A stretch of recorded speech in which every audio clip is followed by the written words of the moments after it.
Hi everybody, and welcome to our module on liver disease. Before we talk about specific liver diseases, let me begin by talking about some of the tests we use clinically to assess the status of the liver. And the first two tests I'll talk about are measurement of the serum enzyme levels of AST and ALT. ALT stands for aspartate aminotransferase, and ALT stands for alanine aminotransferase. These are enzymes found in the liver that transfer nitrogen groups between amino acids. In the case of AST, it's the amino acid aspartate, and in the case of ALT, it's the amino acid alanine. And in the biochemistry section, I talk about exactly what these enzymes do on a biochemical level. But for our purposes here, what you need to know is that you can measure the level of these enzymes in the plasma of patients, and the level of these enzymes increases when there's damage to the liver for any reason. What you further need to know is that AST is located in the mitochondria, and alcohol, which we'll talk about in a few slides, is a mitochondrial toxin.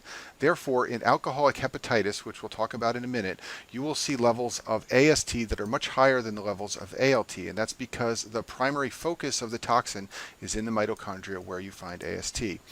ALT, on the other hand, is located in the cytoplasm, so in most types of hepatitis where there is cellular damage to the cytoplasm, you will see increases in ALT that are greater than the increase in AST. Both of these enzyme levels go up in any form of liver damage, but what I'm emphasizing here is which enzyme level will climb more. In alcoholic liver disease, the AST will climb more than the ALT. In most other forms of hepatitis, the ALT will climb more than the AST. The next blood test used to assess the status of the liver is measurement of the serum level of the enzyme alkaline phosphatase, which most people just call ALK-Phos. This is an enzyme that comes from the liver. You can also find it in bones and also in the GI tract. Its precise function is actually not known, even though it's been used for a long, long time to assess the function of the liver. And the most important thing to know about this enzyme from the point of view of the liver is that there is increased synthesis of this enzyme with obstructed bile flow, which is called cholestasis. So anytime there's obstruction to bile flow, bile duct epithelial cells begin to synthesize more of this enzyme, and the level of this enzyme in the serum will rise, which you can detect with a blood sample. And an elevated ALK-Phos level is a hallmark of cholestasis, which I talk about in a number of other modules. Importantly, however, you should be aware that the ALK-Phos level can also rise in many non-liver conditions. ALK-Phos can come from the placenta in pregnancy. The ALK-Phos level can go up in thyroid disease. And then very importantly, the ALK-Phos level can be elevated in bone disease. So if you suspect one of these other conditions, then you have to be cautious in determining whether or not the alkaline phosphatase level is due to obstruction of bile flow. If you detect an elevated level of alkaline phosphatase in the serum, but you're not sure whether it's coming from the liver and biliary tree or from the bones, you can sort this out by measuring the serum level of an enzyme called gamma glutamyl transpeptidase, which most people just call GGT. This enzyme is similar to alkaline phosphatase in that it rises in cholestasis and biliary obstruction, but it does not rise in bone disease. So as I said before, you can use it to determine the origin of an ALK-Phos elevation. So if you have a rise in the alkaline phosphatase level plus a rise in the GGT, that tells you there is a hepatobiliary cause of the increase in ALK-Phos. If you have an increased ALK-Phos but a normal GGT, that tells you the ALK-Phos is coming from bones. Another special feature of the GGT blood test that you should be aware of is that it becomes elevated after heavy alcohol consumption, so you can measure this level to determine whether patients have been drinking or not. There's a related enzyme called 5' nucleotidase. This is just like GGT. It is another enzyme that can be used to determine the source of an ALK-Phos elevation. And then the final liver test that we won't talk much about in this module is measurement of the bilirubin level. In the bilirubin module, I talk about how you can measure total, direct, and indirect bilirubin levels and use these to determine what's going on inside the liver and the biliary tree. All those blood tests I just mentioned are often referred to as liver function tests, but they are actually liver dysfunction tests, meaning that they rise when the liver is dysfunctional. True liver function tests are tests that measure something the liver is supposed to produce normally. These are tests of synthetic function. So when the liver is truly failing, the albumin level will get low. That's because it's the liver's job to produce albumin. In addition, when the liver is truly failing, the PT and PTT tests will begin to rise. That's because the liver is failing in its job of producing coagulation factors. And if the liver is really failing, the glucose level will begin to fall, and that's because you need the liver to break down glycogen and perform gluconeogenesis to maintain a fasting glucose level. So abnormalities in these tests I've shown on the screen here indicate severe liver disease. They suggest that the liver is failing. The tests I showed you on the last few slides will become abnormal long before the liver begins to fail. They suggest that there's some degree of dysfunction that's beginning to build. The first liver disorder that we'll discuss is alcoholic liver disease. And the easiest way to keep straight all the different problems that alcohol can cause in the liver is to recognize that there are basically three pathologic processes that can occur as a result of liver consumption. The first is deposition of fat in the liver. That's called alcoholic fatty liver disease.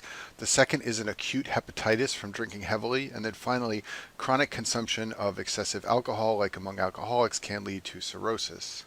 Fatty liver disease occurs in alcoholism due to the accumulation of fatty acids in the liver. It's called fatty infiltration of the liver. If you look at this biopsy specimen from the liver here, you can see all these white spaces among the hepatocytes, and those white spaces represent fat deposition. In the biochemistry modules, I talk in detail about all the biochemical reasons why consumption of alcohol favors the synthesis of fatty acids, but for our purposes here, in talking about liver disease, all you need to know is that fatty acids accumulate in the liver among heavy drinkers. This is usually an asymptomatic condition. It may cause an enlarged liver on physical exam, especially in board questions. If they tell you the liver is enlarged in a heavy drinker, they are trying to tell you that there's fat deposition in that patient's liver. The liver function test may be abnormal, and as I mentioned earlier in this module, the AST usually increases to a greater degree than the ALT, and that's because alcohol is a mitochondrial toxin. If patients stop drinking, this is often reversible and the fat will go away, and alcoholics who have fatty liver disease have a higher risk of developing cirrhosis from alcohol consumption. There's a tie-in with alcoholic liver disease and the anatomy of the liver, and to understand that, let me just briefly review the anatomy of a liver lobule. The liver is made up of a number of lobules, and each lobule has a similar structure. Every lobule has a structure called a portal triad, which supplies blood, which then percolates through the hepatocytes and then drains via a central vein to the hepatic vein. And the space between the portal triad and the central vein is divided up into three zones, zone 1, zone 2, and zone 3, and different pathologic processes affect the zones differently. In this slide, I've zoomed in on a portal triad just to show you that they receive blood from the portal vein, and they also receive arterial blood from one of the hepatic arteries. Blood then percolates, as I said before, through the hepatocytes to the central vein.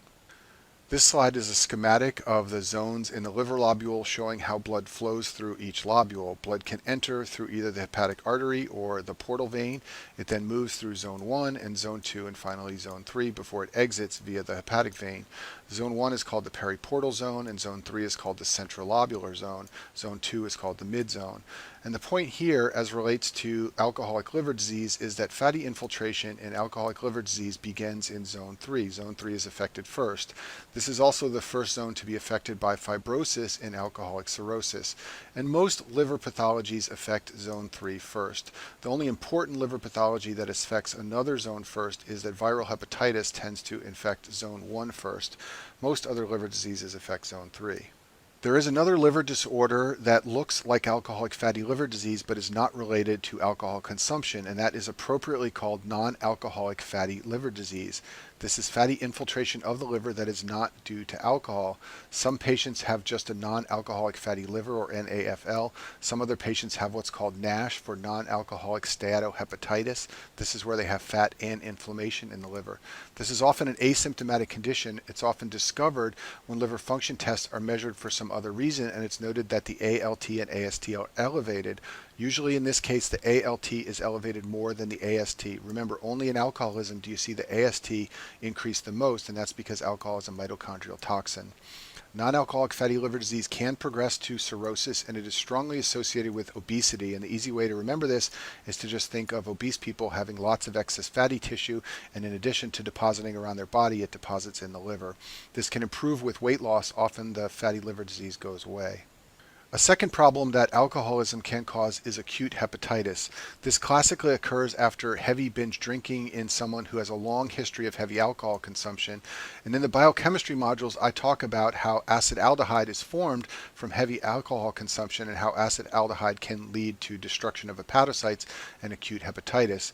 So this will be a patient who goes out on a big binge of drinking and then presents with fever and jaundice and right upper quadrant pain and tenderness. They have acute hepatitis, and the reason they have this is because acetaldehyde has accumulated in their liver from heavy alcohol consumption. If you biopsy the liver in patients with alcoholic liver disease, there is a classic histopathology finding, and that is the presence of Mallory bodies. Mallory bodies are inclusions that can be seen in the cytoplasm of hepatocytes. They are caused by damage to the intermediate filaments of the cells. Recall that the cytoskeleton of cells has a number of elements, including the microtubules, but also thin filaments and intermediate filaments. And it is the intermediate filaments that are damaged in alcoholic liver disease that lead to the formation of Mallory bodies. If you look at this slide on the screen here, you can see this pink twisty structure that looks like rope inside the cytoplasm of a hepatocyte. That is a Mallory body, the classic finding in alcoholic liver disease. Our next liver disorder is the Budd-Chiari syndrome. This occurs when there is thrombosis of the hepatic vein. When there's thrombosis of the hepatic vein, blood cannot drain from the liver and therefore the liver swells. So the symptoms of Budd-Chiari syndrome will include abdominal pain from the swollen liver, hepatomegaly from the swollen enlarged liver, and then finally ascites. The reason you get ascites is because when blood can't drain from the liver, the blood backs up into the portal vein, pressure in the portal system gets high, and that pushes fluid out into the abdomen and results in ascites. On a biopsy specimen, you'll see problems in zone 3. Remember what I said before, zone 3 is where many liver disorders have problems. The reason you see problems in zone 3 in the Budd-Chiari syndrome is because zone 3 is where blood is drained from each liver lobule, and it cannot drain because of a blood clot in the hepatic vein. So you can see congestion and necrosis and hemorrhage all in zone 3 of the liver. If we go back to this slide showing the anatomy of a liver lobule, blood drains through this central vein to the hepatic vein. If there's a blood clot in the hepatic vein, blood cannot drain, and as a result, the zone 3 will become congested and the hepatocytes will develop necrosis. So what causes the Budd-Chiari syndrome? Well, it is commonly associated with myeloproliferative disorders, especially polycythemia vera, essential thrombocytosis, or chronic myelogenous leukemia. You can also see the Budd-Chiari syndrome in hepatocellular carcinoma, and what occurs here is that the liver tumor compresses blood flow into the hepatic veins. Budd-Chiari syndrome has also been associated with oral contraceptive use or pregnancy, and then finally it's also associated with many hypercoagulable states just like other thrombotic disorders. If you have right heart failure, you can develop cirrhosis of the liver, and the reason is because blood will back up from the right ventricle to the right atrium into the inferior vena cava, and then that blood will swell the liver, and if left untreated, that can result in cirrhosis, which is often called cardiac cirrhosis. This is a rare cause of liver failure that, as I said before, results from chronic liver edema. It characteristically makes the liver look like a nutmeg. This is a picture of a nutmeg on the screen here. The liver develops a mottled appearance. It's not smooth as it normally should be. And you can also see this in the Budd-Chiari syndrome as well. This can occur from any cause where the liver is chronically swollen. Reye's syndrome is a very rare cause of liver failure that you will almost never see in the modern era. It's a syndrome that consists of liver failure plus encephalopathy, and it classically occurs in children with certain types of viral infections who take aspirin for treatment of their infection. Classically, it occurred with chickenpox, which as you know is caused by varicella zoster, or influenza B. And children who took aspirin for one of these viral infections sometimes went on to develop rapid severe liver failure. The reason is believed to be because there's some evidence that aspirin can inhibit beta oxidation, and this can damage the mitochondria. And one of the reasons this is the suspected mechanism is because fatty changes are seen in the liver of children who have Reye's syndrome. Eventually they progress to develop vomiting, coma, and death. And it's because of this association between aspirin and Reye's syndrome that aspirin is not given to children any longer. Once we recognized this association and stopped giving aspirin to children in the 1960s and 70s, Reye's syndrome largely disappeared. Now the only time children are given aspirin is in Kawasaki's disease, which is a rare vasculitis. It responds very well to aspirin, and it's such a dangerous condition that we give aspirin to children even though there may be a risk of Reye's syndrome. Alpha-1 antitrypsin deficiency is a rare disorder that is inherited. It's inherited in an autosomal co-dominant fashion, and children born with this disorder have decreased or dysfunctional alpha-1 antitrypsin. And what alpha-1 antitrypsin is supposed to do is balance naturally occurring proteases. In many tissues in our body, especially in the lungs, there are naturally occurring proteases which can destroy tissue, but then there are antiproteases like alpha-1 antitrypsin that balance those so that they don't destroy our own tissues. When children are born with an alpha-1 antitrypsin deficiency, they get autodigestion of tissue in the lungs, which leads to emphysema. This will occur at an early age in someone who is a non-smoker in alpha-1 antitrypsin deficiency. And this is because there's an imbalance between neutrophil elastase, a naturally occurring protease that destroys elastin, and the elastase inhibitor, which is alpha-1 antitrypsin deficiency. So you don't have alpha-1 antitrypsin around to protect elastin. As a result, you get destruction of tissues in the lungs and you get emphysema. There is also a liver component of this disorder, which is less common than the lung involvement. Children with alpha-1 antitrypsin deficiency can go on to develop cirrhosis. The mechanism here is different than the mechanism of the lung toxicity. What happens in the liver is that abnormal alpha-1 antitrypsin builds up in the endoplasmic reticulum of liver cells and it polymerizes. And this pathologic polymerization of alpha-1 antitrypsin deficiency leads to death of hepatocytes. And this is how some children who have alpha-1 antitrypsin deficiency can develop liver involvement as well. A very high-yield feature to know about regarding the liver involvement of alpha-1 antitrypsin deficiency is that alpha-antitrypsin polymers, those pathologic polymers in the liver, stain purple with the PAS stain. PAS stands for periodic acid shift stain. And if you look at this biopsy specimen on the screen here, you can see all these purple deposits amid the hepatocytes, and those purple deposits are pathologic polymers of alpha-antitrypsin.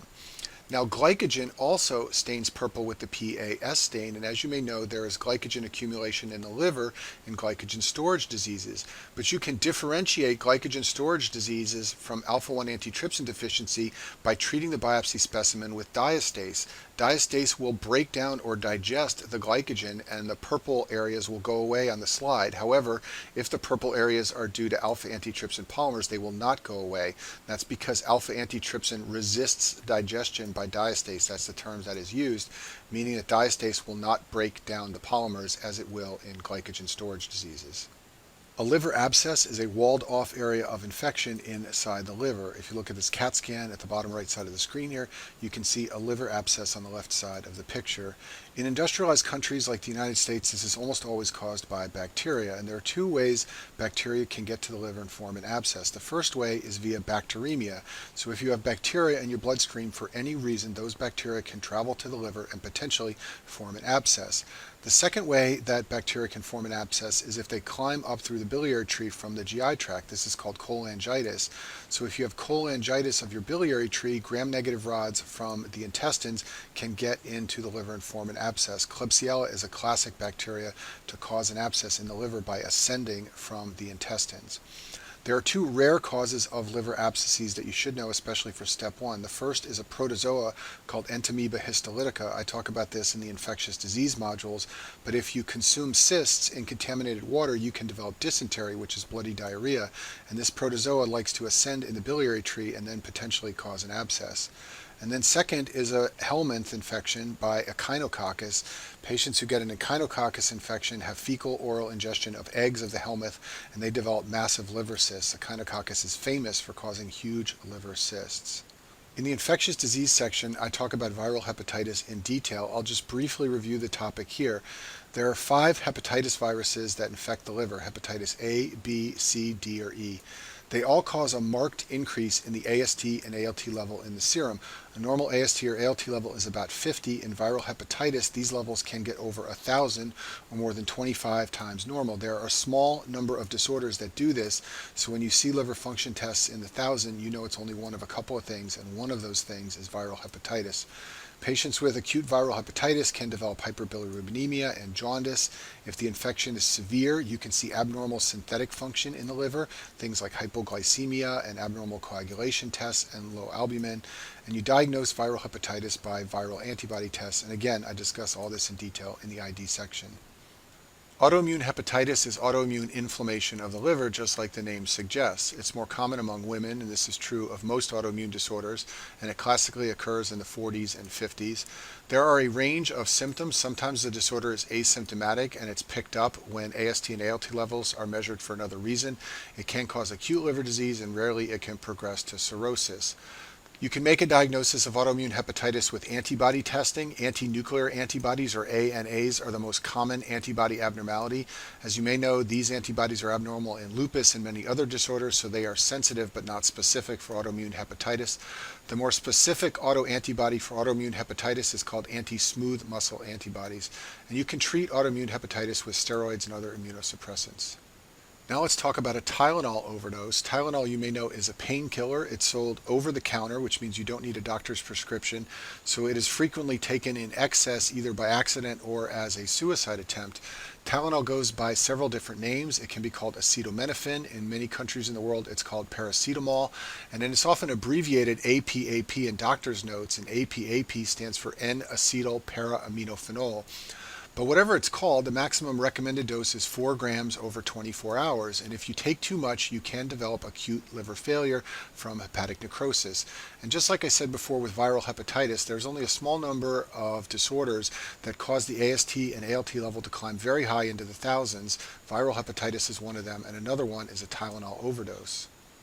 The most important thing to know about a Tylenol overdose for step 1 of the boards is how to treat the condition, and that's because there's some important biochemistry involved. So if patients present to the emergency room shortly after a Tylenol overdose, activated charcoal can be administered to prevent absorption of the drug. Beyond this, however, the mainstay of treatment is a drug called N-acetylcysteine. This is the structure of N-acetylcysteine at the bottom left side of the screen. And the reason it's the drug of choice is because it will replenish levels of glutathione inside the liver. If you look at N-acetylcysteine at the bottom left side of the screen here, you can see that if we just remove this portion of the molecule, we will then have a molecule of cysteine. And if we link two cysteine molecules together, we then have a molecule of glutathione. And thus the liver can very easily replenish glutathione if you administer N-acetylcysteine. And this is usually given orally to any patient with a Tylenol overdose. The reason you need to replenish glutathione in patients with a Tylenol overdose is because glutathione is necessary for the metabolism of acetaminophen. There are 3 metabolites of acetaminophen, and one of them is called NAPQI. NAPQI stands for N-acetyl P-benzoquinonamine, and this metabolite of acetaminophen is toxic to the liver. However, the liver can metabolize it into a non-toxic structure if there is enough glutathione around. If you look at this picture on the screen here, at the top left is the structure of Tylenol. It can form 2 non-toxic metabolites. However, it forms one toxic metabolite, NAPQI. If there's enough glutathione around, NAPQI can be metabolized, but the liver runs out of glutathione, and this level builds up, and that's how acetaminophen exerts its toxic effect. If you give N-acetylcysteine, there will be more glutathione, and the NAPQI can be metabolized. Our last liver disorder for this module is called shock liver. It's also called ischemic hepatitis, and this is diffuse liver injury from hypoperfusion. It's often seen in patients who are critically ill in the ICU, who have shock from any cause. They have hypoperfusion of all the tissues in their body, including the liver tissue. Shock liver results in marked elevation of the AST and ALT into the thousands. Is another one of those causes of a marked elevation of liver function tests. It's usually a self-limited condition, and the pathology here again involves zone 3. There is often zone 3 necrosis seen near the central vein in patients who have shock liver. And that concludes our module on liver diseases.